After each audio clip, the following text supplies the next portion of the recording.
What a privilege and an honor to be joined by Michigan State's new athletic director. He's a unifier, he's a man of integrity, a man of character, and was a great hire for Michigan State.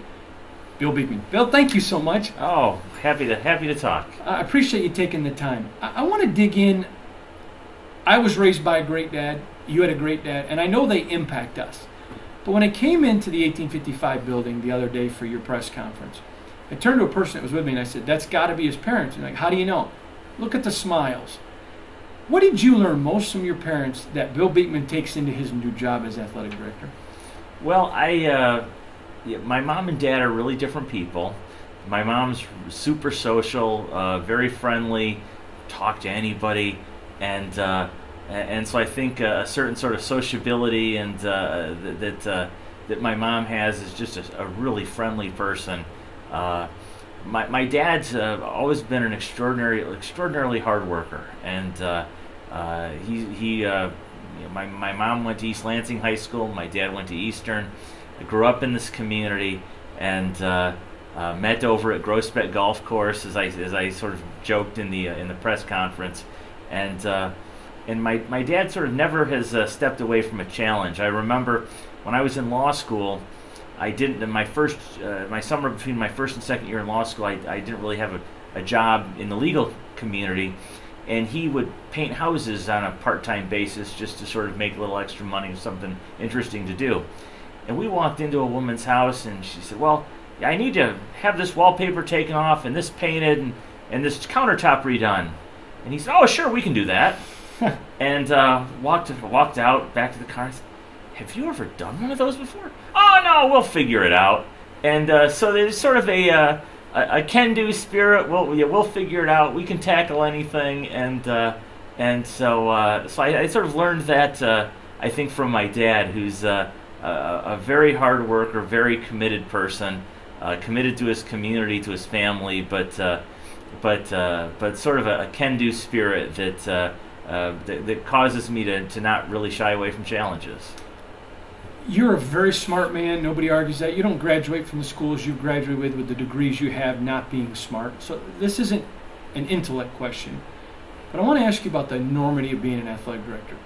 A month ago when I talked about you on radio and in print as a possibility, I had over 80 people say, who's Bill Beekman?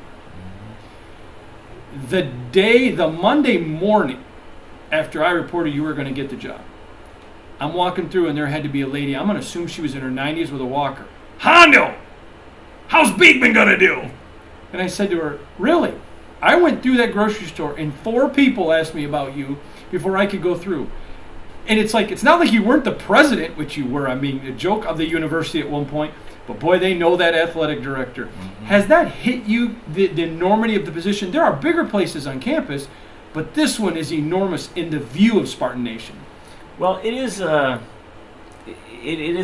fascinating thing because as you say, I ended up being acting president for 10 days. In the board role, you're really in the vice president and secretary of the board role.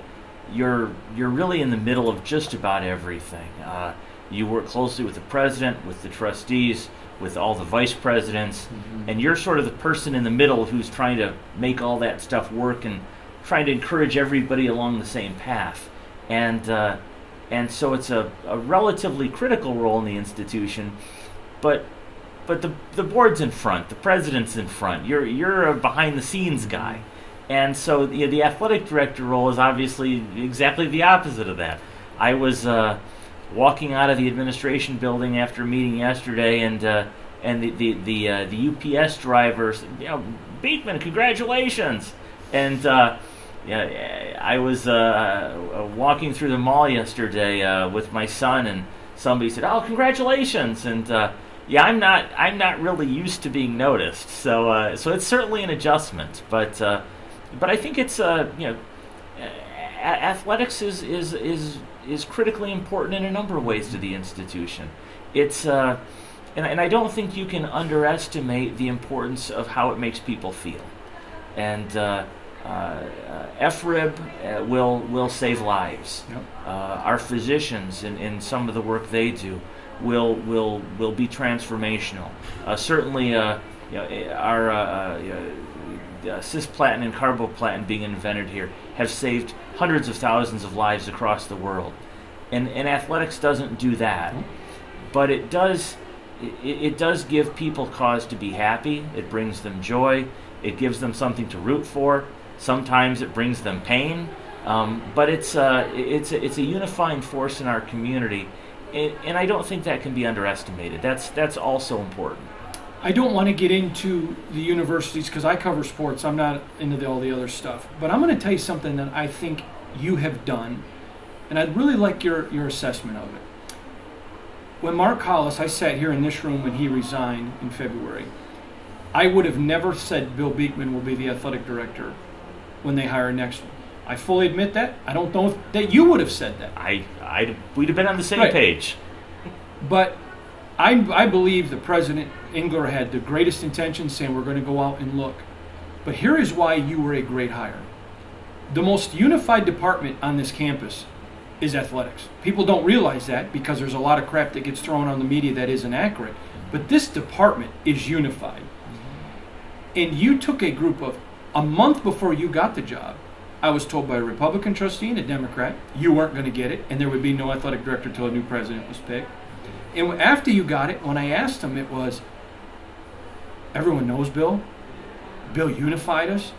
And when D'Antonio and Izzo came out and said, this is our guy, we knew we didn't have a choice.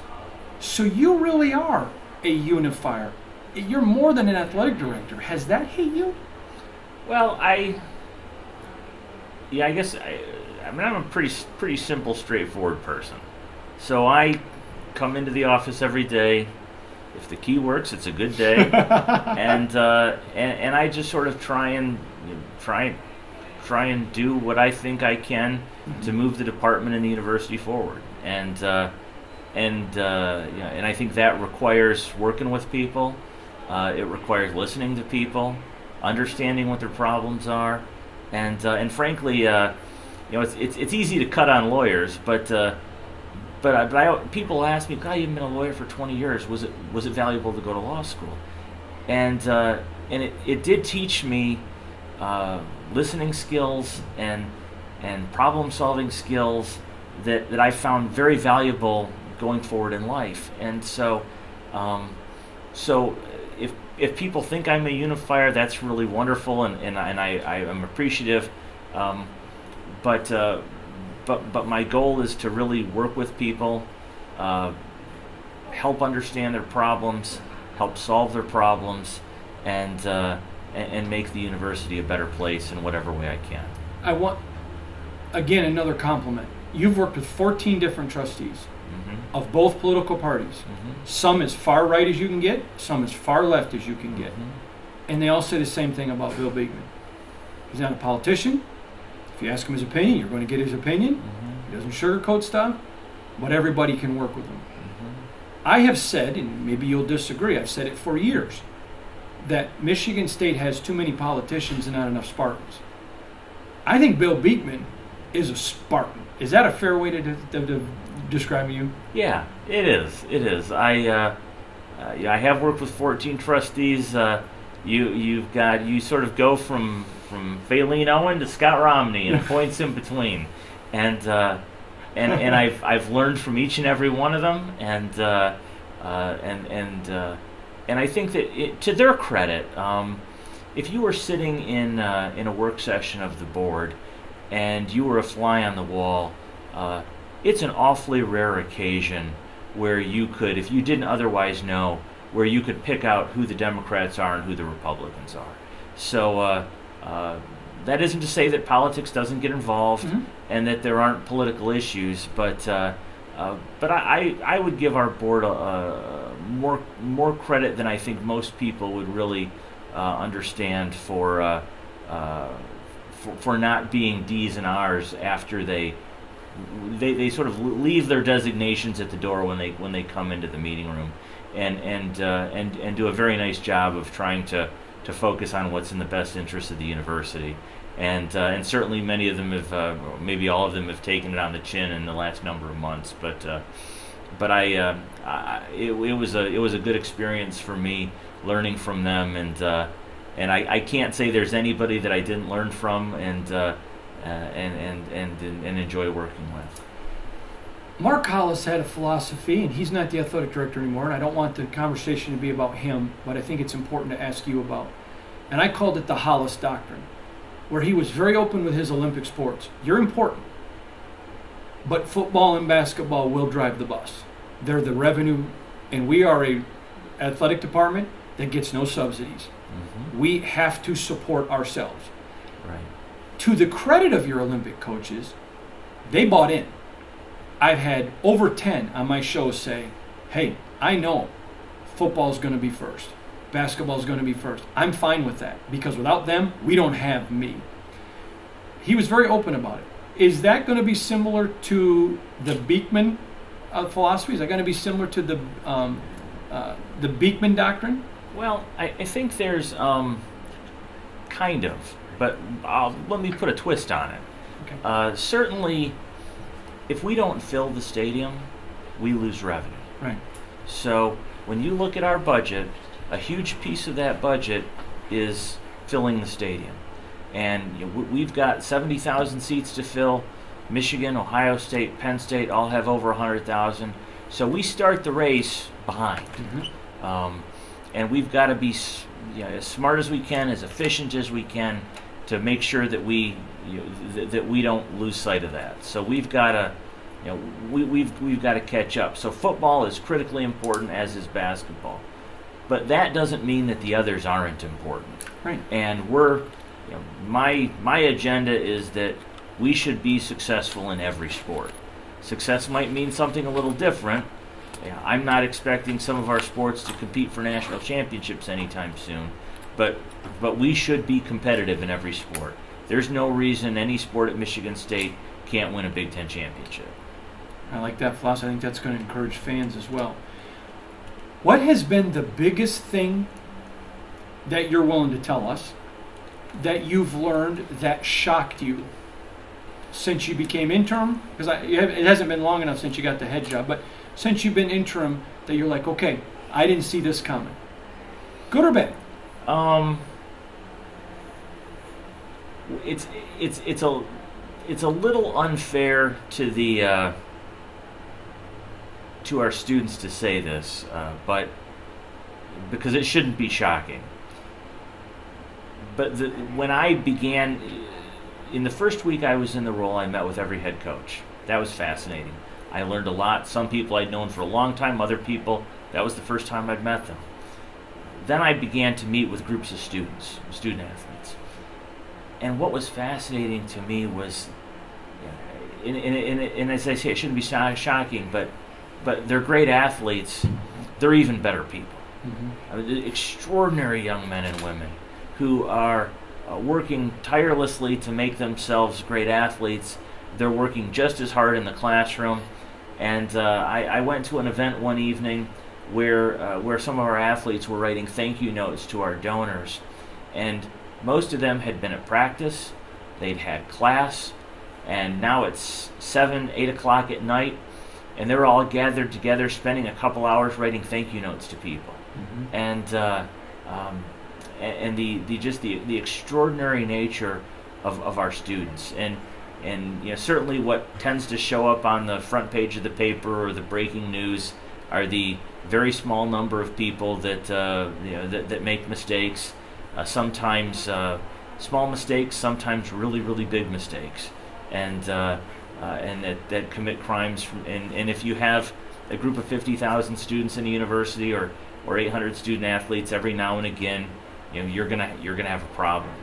But the vast majority of our students are just really extraordinary people. Great kids. And wonderful kids. And sitting down with them, spending an hour, and I come in and I say, tell me what's wrong. Tell me what's broken. It's great to hear what's good, but I want to fix something. I want to make your life better. So tell me how I can do that. And they sort of hem and haw because they don't want to tell the athletic director that anything's wrong. And then you already loosen them up a little bit. You get into a conversation, and you just have the most wonderful conversations about how we can grow our program, how we can make it better, how we can serve the university, and improve our programs. And it was during one of those conversations that I remember driving home saying to my wife, "This could be a really fun job." and so to me, again, I say it's unfair to say it's shocking, because I think we know that they're wonderful people, but just hearing it and living it has been great fun. You know, it's like when I go out and speak to alumni groups, and I'll say to them, you got to understand, what you read is not reality. Yeah. Unfortunately, that's sad, and I'm a media member, and I'm ashamed of it. And I voiced that to you in spring football. Mm-hmm. I'm ashamed of it. Because 99.9% of these kids, every one of us would want as a son and daughter, Yes. hard-working, great Spartans. 99.9% of those are not going to go pro and become multimillionaires. They're Right. doing it because they love it. And I think that's the story. I was so thrilled in your press conference when you said, I'm going to be pestering you, talking to the media, to start telling the good stories. Right. Because I think that's our job. Yeah. Yeah. No, it's there are so many wonderful stories of student athletes who have overcome crazy odds and circumstances, who are just wonderful people. I started this sort of breakfast with Bill, where I invite any of the student athletes that want to come and have breakfast, just hang out for an hour, just to get to meet more of our students and hear their stories and to get to know them.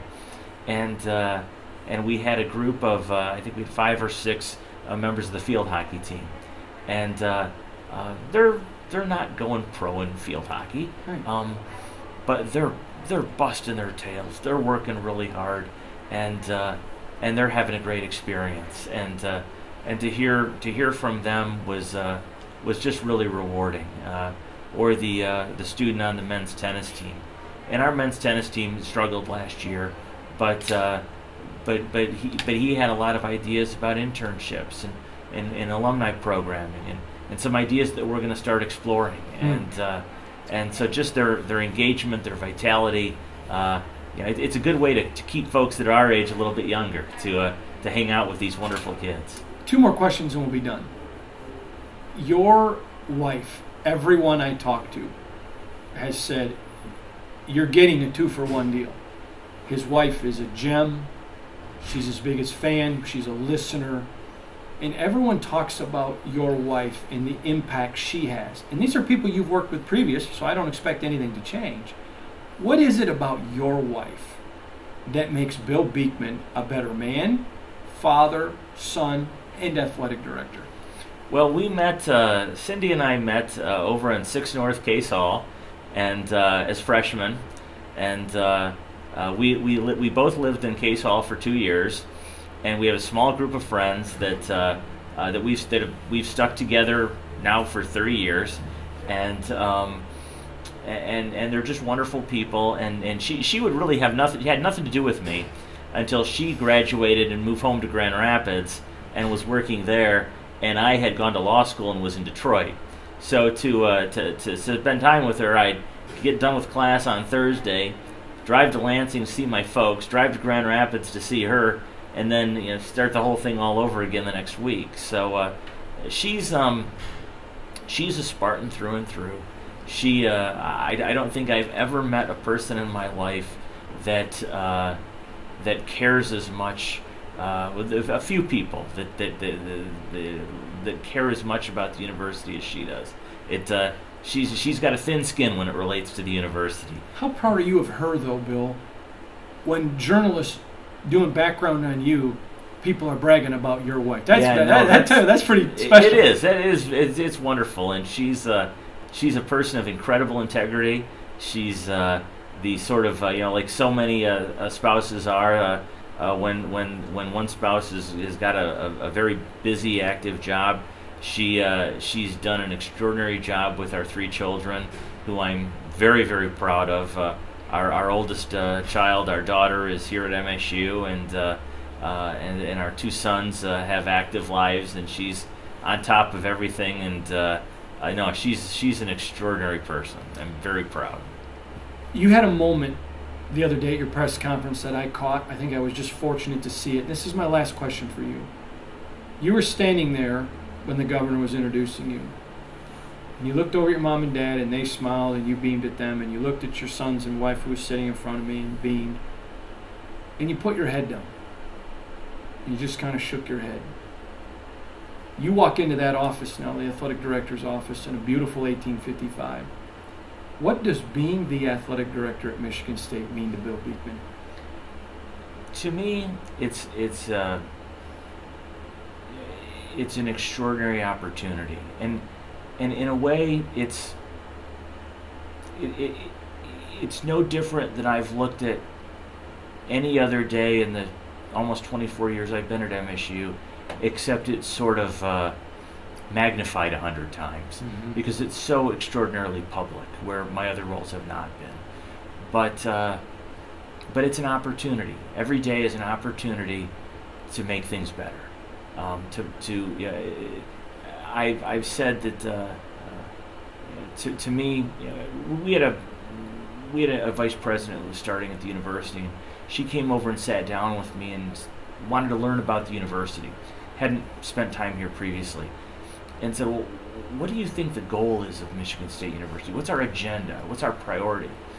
And I said, "Well, it's really simple. Michigan State's job is to make the world a better place, and my job is to help Michigan State make the world a better place." And to me, that's the opportunity every day. You've got 8, 10, 12, 14 hours in a day, depending on what you got going that day. And every day is an opportunity to make the world a little better. In this case, it's through athletics. It's very public. It's no less important, but it's different. But it's an opportunity to make things better, and working with great people across the university. And I couldn't be more blessed to have that opportunity. But in your other jobs, Bill Beekman could have an idea that would make people's lives better, but it had to go through bureaucracy. Now, one phone call, one stroke of the pen, you can change a lot of lives. I think that's exciting for you, because I do think that's your heart. Yeah, it is. It's as much as I enjoyed my prior role, you're sort of the glue that's holding a lot of things together. But it's their agenda and their idea much of the time, and leading a program gives you the opportunity to shape it in a certain way, and so it's an extraordinary responsibility, really, but it's one that I relish having the opportunity to take on. Years ago, my father taught me, who was a very successful businessman, that you hook your horse to people of character and integrity, and you take the odds every time.